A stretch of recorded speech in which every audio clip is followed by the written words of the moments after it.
নমস্কার, টেলিকম কেয়ারের পক্ষ থেকে আমি বিপ্রদীপ দাস বলছি। আজকে আমাদের হাতে একটি সিএমএফ নাথিং ফোন 2 মডেলের একটি ফোন এসেছে। যে ফোনটিতে প্রবলেম হয়েছে এফআরপি লক, মানে যখন আমরা ফোনটিকে বুট করতে যাই, রান করি, তখন সেই টাইমে আমাদের গুগলের আইডি এবং পাসওয়ার্ড চাইছে, কিন্তু কাস্টমার ভুলে গেছে। তা আমাদের কাছে একটি টুল আছে, যে টুলটার নাম হচ্ছে অ্যান্ড্রয়েড মাল্টি টুল। এই টুলটার মাধ্যমে আমরা আজকে এই এফআরপি বাইপাস করব, যেটা আমাদের আনলক টুলে সাপোর্ট নেই। অ্যান্ড্রয়েড মাল্টি টুলে সেটা সাপোর্ট রয়েছে, ভার্সন হয়েছে 1.3.5.8। তা আমরা লগ ইন করে নিয়েছি।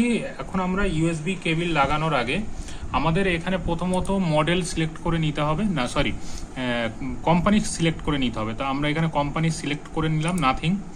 ব্র্যান্ড সিলেক্ট করতে হবে, তারপরে সার্চ ফর মডেলস বক্সে আমাদেরকে কোন মডেল আমরা এফআরপি করব বা ফ্যাক্টরি রিসেট করব বা ফ্লাশিং করব, সেক্ষেত্রে আমাদের মডেল সিলেক্ট করতে হবে। তো আমরা মডেল সিলেক্ট করার পরে এইগুলো সব চেঞ্জেস হবে মডেল অনুসারে, যা যা আপডেট রয়েছে।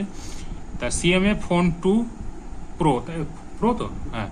তাহলে আমরা এখানে রিসেট এফআরপিতে ক্লিক করে আমরা ভলিউম ডাউন প্রেস করে ইউএসবি কেবল আমরা ইনসাইড করব, দেখবো আমাদের ফোন কানেক্ট নিয়েছে কিনা। প্রথমত আমরা ব্যাটারি পাতা একবার খুলে নিয়েছি, নিয়ে আমরা আবার লাগানোর পরে আমরা কি করব, এখানে রিসেট এফআরপি অপশানে একবার ক্লিক করব। এখন আমরা সার্চিং ফর ইউএসবি ডিভাইস যেহেতু লেখা এসছে, আমরা ভলিউম ডাউন আমরা প্রেস করে ইউএসবি কেবল ইনসাইড করব। দেখুন আমাদের এফআরপি ভাঙা হয়ে গেল।